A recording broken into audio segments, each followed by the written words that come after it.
Hello दोस्तों, कैसे हैं आप सब। आप सबका स्वागत है मेरे यूट्यूब चैनल गुफरान क्लासेस में। तो आज हम आपको कराने जा रहे हैं 9th क्लास के चैप्टर नंबर 2, जिसका नाम है बहुपद। तो चलते हैं अपनी कंप्यूटर स्क्रीन के ऊपर। तो बहुपद को जानने से पहले हमें कुछ बीजीय व्यंजक जानने होंगे। जैसा कि आपने पहले पढ़ा हुआ है कि बीजीय व्यंजक क्या होते हैं। बीजीय व्यंजक, जो बीजीय व्यंजक होते हैं जो हमारे बीजीय व्यंजक होते हैं वो किस किस से मिलके बनते हैं। देखो, जो बीजीय व्यंजक होते हैं वो चर से, हमारी दो राशियां होती हैं, एक चर होती है और एक अचर होती है। हमारी दो राशियां होती हैं, एक चर और एक अचर। चर हम किसे कह रहे हैं? जो भी हमारे अल्फ़ाबेट होते हैं, जैसे मान लीजिए हमने ले लिया ए बी सी या पी क्यू आर, अदरवाइज कुछ भी ले सकते हैं। तो ये हमारे कहलाते हैं चर। और अचर कौन से होते हैं? जैसे 1 2 3 एंड सो ऑन, ये नंबर्स वाले हमारे कहलाते हैं अचर पद। तो बीज व्यंजक जो है वो चर और अचर, इन दोनों के संयोग से बनते हैं। अब इन दोनों के संयोग से मतलब कि अगर हमने ले लिया, मान लो 3a ले लिया, तो ये भी क्या है? एक बीजीय व्यंजक है। ठीक है। अगर हमने प्लस में ले लिया, मान लो 3a प्लस 4 ले लिया, तो ये भी क्या है? एक बीजीय व्यंजक है। हमने ले लिया 3a डिवाइडेड बाय 2, ये भी क्या है? एक बीजीय व्यंजक है। यानी कि हम कह सकते हैं कि दो चर का मल्टीप्लिकेशन या दो चर का एडिशन या दो चर का डिवाइडेशन या दो चर का अंतर, तो वो सब क्या कहलाते हैं? हमारे बीजीय व्यंजक कहलाते हैं। आपको अच्छे से समझ में आ गया होगा कि बीजीय व्यंजक क्या होते हैं, क्योंकि इन्हीं की हमें जरूरत पड़ती है बहुपद के लिए। तो चलते हैं हम अपना दूसरा पॉइंट। तो आप जान चुके हैं कि बीजीय व्यंजक क्या होते हैं। अब बात करते हैं हम गुणांक की। सबसे पहले हम बात कर लेते हैं गुणांक। गुणांक क्या होता है? तो कोई भी हमारा बीजीय व्यंजक है, गुणांक मतलब कोई भी हमारा क्या होगा? बीजीय व्यंजक होगा। तो गुणांक हम किसे कहेंगे? यानी कि जो हमारा चर है, हमारा क्या है? चर। चर में अगर किसी अचर से गुणा करी जा रही है, क्या करी जा रही है? गुणा। तो चर में अगर हम अचर से गुणा कर रहे हैं, तो जो अचर पद होगा वही उसका गुणांक कहलाएगा, वही उसका गुणांक कहलाएगा। जैसे मान लीजिए चर हमने कितना लिया है? x की पावर 3 लिया है, इंटू अचर कितना ले लिया है? 7 ले लिया है। तो जो हमारा चर है, तो चर की गुणा किससे हो रही है? 7 से। तो 7 ही क्या होगा? उसका गुणांक कहलाएगा। ठीक है। दूसरे एग्जांपल से समझते हैं। जैसे मैंने ले लिया 5x² प्लस 2। मैंने आपसे कहा कि x² का गुणांक बताओ। अब आप x² की गुणा किससे हो रही है? 5 से हो रही है। तो 5 ही क्या होगा? इसका गुणांक कहलाएगा। क्लियर? आई होप ये गुणांक आपको अच्छे से समझ में आ गया होगा। तो चलते हैं हम अपने जो मेन चैप्टर है उसके बारे में। बहुपद। बहुपद क्या होते हैं? बहुपद के बारे में आप जानते हैं। जैसे आपने बीजीय व्यंजक को जाना, अभी आपने गुणांक को जाना, तो ऐसे ही हम क्या जानेंगे? बहुपद को। बहुपद एक ऐसा बीजीय व्यंजक है जो हमने, मान लीजिए क्या है, एक px कोई हमारे पास बहुपद है, और वो किस फॉर्म में है कि a0 प्लस a1x और प्लस a2x² और प्लस एंड सो ऑन। ऐसे ही चलता चलता जा रहा है। और कहाँ तक जा रहा है? an x की पावर n तक जा रहा है। तो कोई हमारे पास ऐसा बीजीय एक व्यंजक है जो क्या है? px equal to a0 plus a1x plus a2x² plus and so on an x की पावर n तक जा रहा है। जहां हम कह सकते हैं कि a0 a1 A2 ये सभी क्या हैं? ये सभी हमारी वास्तविक संख्या हैं। क्या है? वास्तविक संख्या।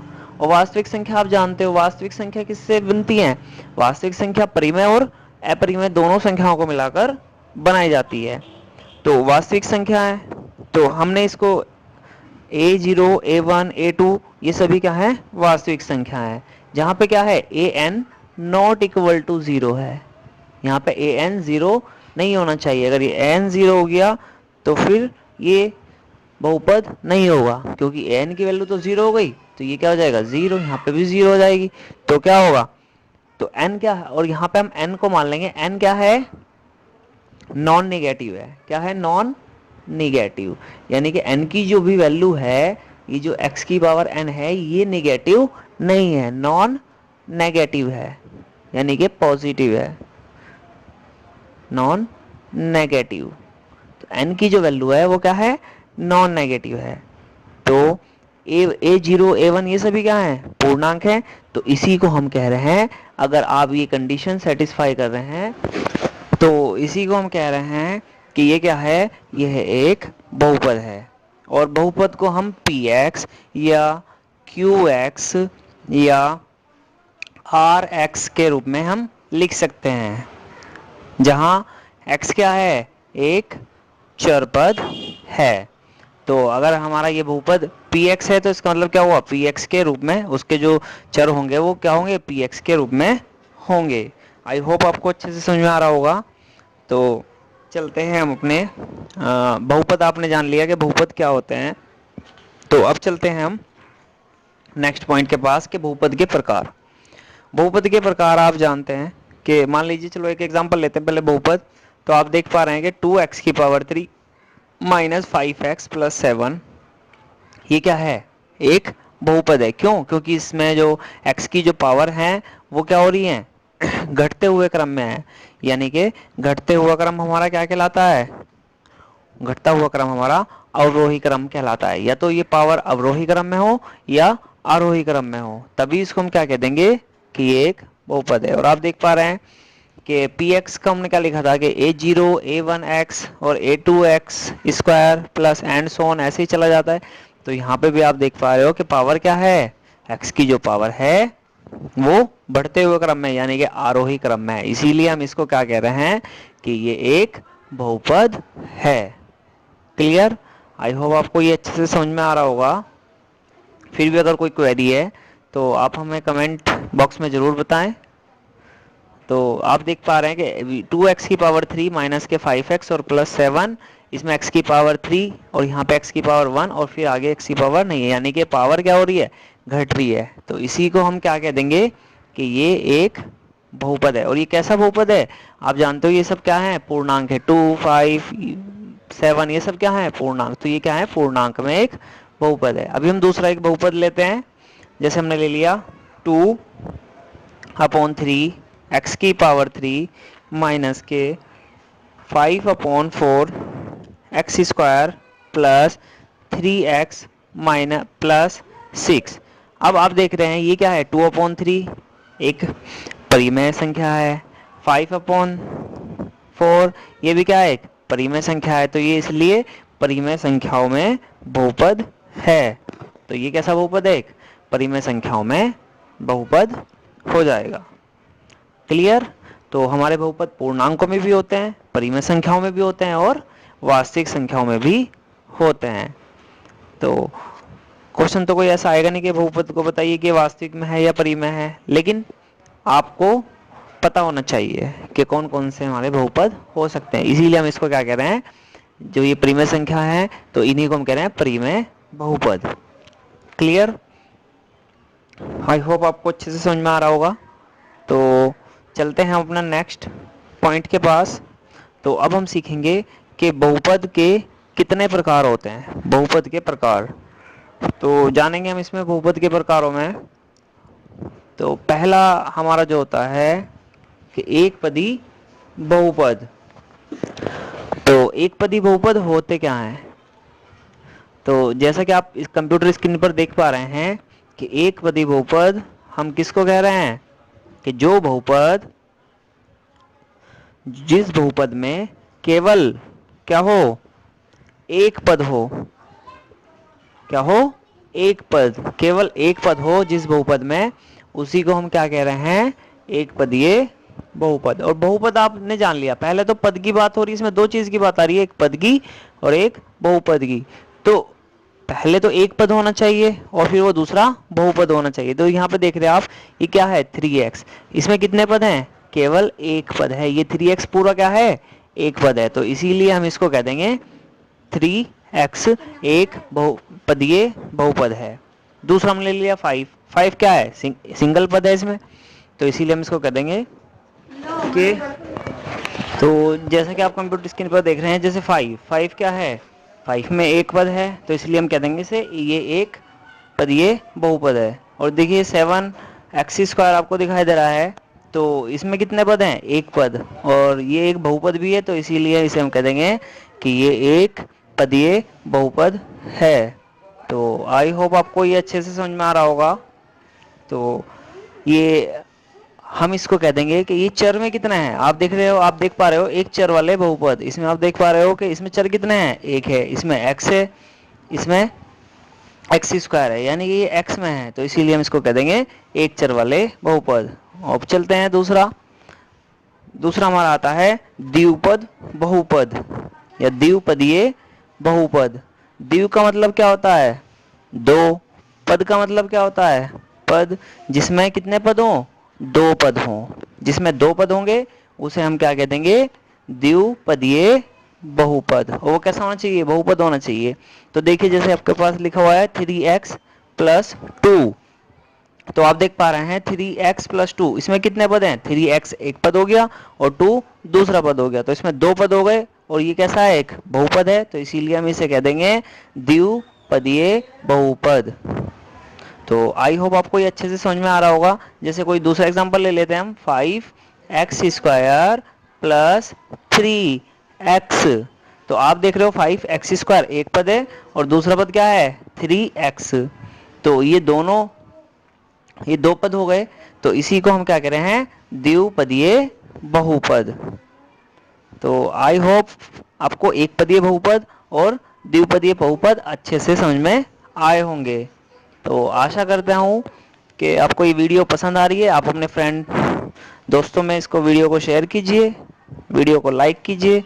तो चलते हैं अब हम जो हमारा होता है तीसरा, जिसे हम कहते हैं, जो थर्ड इसमें आता है कि बहुपद के प्रकार में, कि तीसरा होता है हमारा त्रिपदीय बहुपद।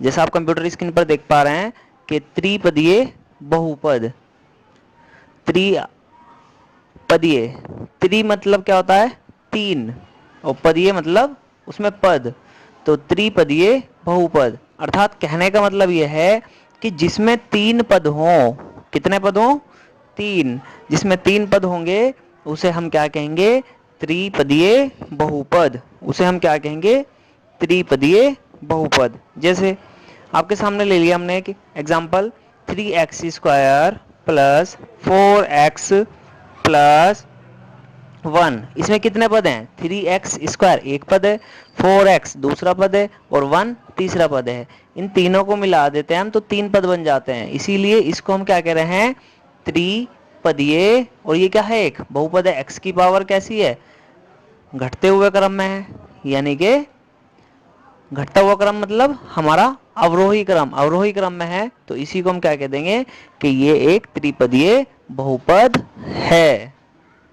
और चौथा चलते हैं इसमें हम, जो चौथा हमारा टाइप होता है बहुपद का प्रकार, तो चौथा टाइप होता है हमारा शून्य बहुपद। शून्य बहुपद, जैसे जैसा कि इसके नाम से ही पता चल रहा है कि शून्य बहुपद, शून्य बहुपद हम किसे कहेंगे, जिसमें जो हमारे बहुपद हैं उन सभी के गुणांक, उन सभी के गुणांक क्या हो, शून्य हो, जो भी हमारा चर है उन सभी के गुणांक क्या हो, शून्य हो।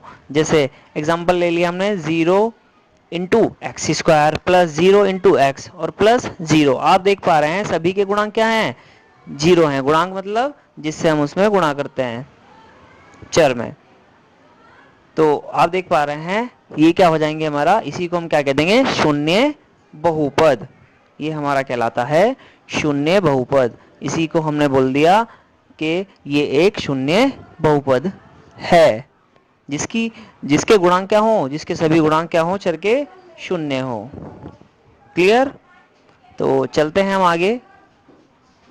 एक आता है हमारा जो नेक्स्ट है इसमें 5वां, उसमें कहता है ये कि रेखिक बहुपद। आप जानते हैं रेखिक बहुपद। रेखिक बहुपद हम किसे कहेंगे? रेखिक बहुपद हम किसे कहेंगे? तो देखते हैं। रेखिक बहुपद हम उसको कहते हैं जिसमें चर की पावर कितनी हो? 1 हो। जिसमें चर की पावर क्या हो? 1 हो। जैसे आपके सामने एक एग्जांपल लिया हुआ है x + 2। तो x में पावर कितनी है? 1। x की पावर कितनी है? 1 है। तो इसी को हम क्या कह देंगे? यह एक रेखिक बहुपद है। तो जिसकी पावर, जो चर की सबसे बड़ी पावर क्या हो? 1 हो, तो उसी को हम क्या कह देंगे? रेखिक बहुपद। तो आई होप आपको अच्छे से समझ आ रहा होगा। तो चलते हैं हम अपना नेक्स्ट पॉइंट के पास, और हमारा नेक्स्ट पॉइंट है बहुपद। यहां पे हम देखते हैं नेक्स्ट पॉइंट हमारा बहुपद की घात। आप देख पा रहे हैं कंप्यूटर स्क्रीन पर कि बहुपद की घात क्या होती है? बहुपद की degree of A polynomial. Polynomial हमें डिग्री निकालनी है, बहुपद की घात क्या होती है? तो बहुपद की घात हम किसे कहेंगे? किसी बहुपद में जो सबसे बड़ी घात वाले पद के घातांक को उस बहुपद की घात कहते हैं। यानी कि आपके पास कोई भी एक बहुपद दिया गया है, तो उसमें जो सबसे बड़ी घात वाला पद होगा, जो सबसे बड़ी घात वाला पद होगा, वही बहुपद की घात कहलाएगी, डिग्री ऑफ पॉलिनॉमल। तो इसमें आप देख पा रहे हैं 8x की पावर 5, 7x की power 4 plus 3x² plus 2x plus 1। इसमें जो हमारा चर है उसकी सबसे बड़ी पावर कितनी है? चर कितना है इसमें? x है, और उसकी सबसे बड़ी पावर कितनी है? 5। तो इसी को हम क्या कह देंगे कि इस बहुपद की घात कितनी हो जाएगी? 5 हो जाएगी, क्योंकि इसमें x की सबसे बड़ी जो पावर है वो कितनी है? 5। और जो सबसे बड़ी पावर होती है, जो सबसे बड़ी घात होती है, वही हमारी कहलाती है बहुपद की घात। तो बहुपद की घात कितनी हो जाएगी? 5। आई होप ये बहुपद की घात आपको अच्छे से समझ में आ रहा है। तो चलते हैं हम अपने